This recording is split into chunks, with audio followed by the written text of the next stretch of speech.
మరి ఈ సాంగ్ ని రాసినటువంటి చంద్రబోస్ గారు ఇక్కడే ఉన్నారు. వారిని వేదికపైకి ఒకసారి ఆహ్వానిస్తున్నాము to speak a few words. Chandrabose గారు, చంద్రబోస్ గారు ప్రేమ పాటలు రాయడంలో దిట్ట, అలాగే సెంటిమెంట్ సాంగ్స్ రాయడంలో కూడా ఆరితేరినటువంటి హస్తం వారిది. అలాంటిది ఇందులో ఒక బ్యూటిఫుల్ సాంగ్ ని రాశారు చంద్రబోస్ గారు. చంద్రబోస్ గారి మాటలు విందాము. అందరికీ నమస్కారం అండి. ఈ చిత్రంలో నువ్వేలే నువ్వేలే అనే ఒక పాట రాసే అవకాశం నాకు లభించింది. ఆర్తి ఆర్ద్రతతో కూడిన ఒక అర్థవంతమైన సందర్భం నాకు లభించింది. ఆ సందర్భాన్ని సద్వినియోగపరుచుకున్నానని భావిస్తున్నాను. ఈ అవకాశం నాకు ఇచ్చిన మిత్రులు బోయపాటి శ్రీని గారికి, దేవి గారికి, అట్లాగే నిర్మాత మిర్యాల రవీందర్ రెడ్డి గారికి మనస్ఫూర్తిగా ధన్యవాదాలు తెలియజేసుకుంటూ, ఈ చిత్ర కథానాయకులు సోదరులు సాయి శ్రీనివాస్ గారు భవిష్యత్తు సర్వతోముఖంగా సర్వోత్కృష్టంగా ఉండాలని ఆకాంక్షిస్తూ ఆశీర్వదిస్తున్నాను.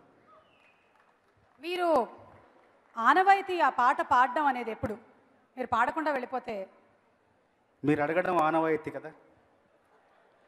నువ్వేలే నువ్వేలే నా ప్రాణం నువ్వేలే, కన్నీళ్లకు నవ్వులు నేర్పిన నేస్తం నువ్వేలే. నువ్వేలే నువ్వేలే నా లోకం నువ్వేలే, చీకట్లకు రంగులు పూసిన స్నేహం నువ్వేలే.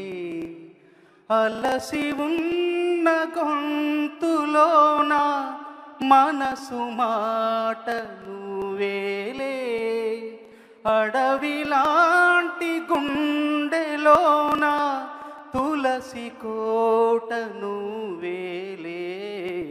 నువ్వేలే నువ్వేలే నా ప్రాణం నువ్వేలే, కన్నీళ్లకు నవ్వులు నేర్పిన నేస్తం నువ్వేలే.